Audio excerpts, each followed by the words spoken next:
Di asks, if you are participating in a Medicare Shared Savings Program ACO, what is your MIPS requirement? Is promoting interoperability still required? Oh, great question, Di. It depends on two things. First, is your MSSP an advanced APM or a MIPS APM? If your MSSP is an advanced APM, what is your participation status?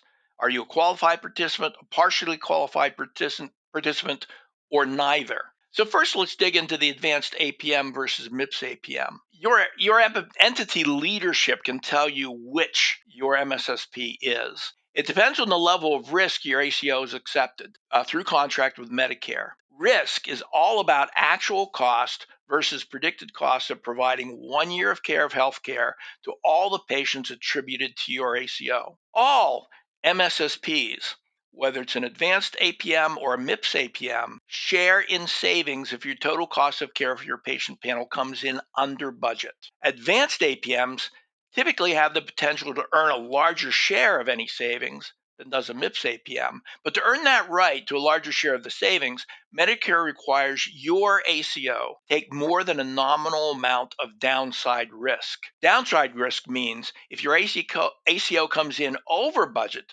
on the cost of 1 year of care for your attributed patients, the ACO will share in the loss. Medicare considers 8% to be the threshold for the defines nominal risk. If, when there is loss, your ACO does not share in the loss, then yours is a MIPS APM. If you share in the loss, but your share is under 8%, yours is a MIPS APM. It's an advanced APM if the ACO will collect a share of any savings generated, and if there's a loss, the ACO will be liable for 8% or more of that loss. So what's it mean? If your MSSP is a MIPS APM, you are subject to MIPS scoring and adjustment.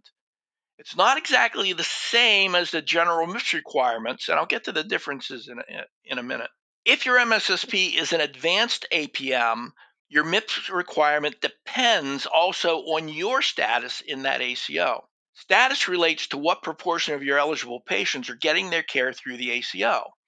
Essentially, patients can choose whether to participate in the ACO process or not, knowing that there are benefits and potentially risks or limitations to their care. Participation is measured both by the proportional amount of charges and by the count of patients. You're judged by whichever calculation is most favorable to you. There are two thresholds for that number. If you meet the higher threshold, you are considered a qualified participant or a QP. If you meet the lower threshold but not the higher one, you're considered a partial QP. If you did not meet either thresholds, then you are subject to MIPS. If you meet the lower threshold as a partial QP, you can choose whether or not you'll participate in MIPS. Theoretically, if you know you're going to get a positive adjustment, you'll participate. And if you know you'll get a negative adjustment, you would not. If you're in an APM and subject to MIPS, scoring is a little different than for mainstream MIPS. Cost doesn't count into your MIPS score because cost performance is accounted for contractually with Medicare through shared savings or losses. Quality accounts for 50% of your MIPS score, unlike the 30% that the rest of the MIPS environment is subject. Improvement activities account for 20% of your MIPS score, and I'll get back to that in a moment. And promoting interoperability is required and accounts for 30% of your MIPS score. Now, first, a note on improvement activities. All APM participants by legislation are granted half of the available improvement activity score just for participating in the APM. Medicare annually reviews all APM designs and grants additional improvement score based on the APM requirements.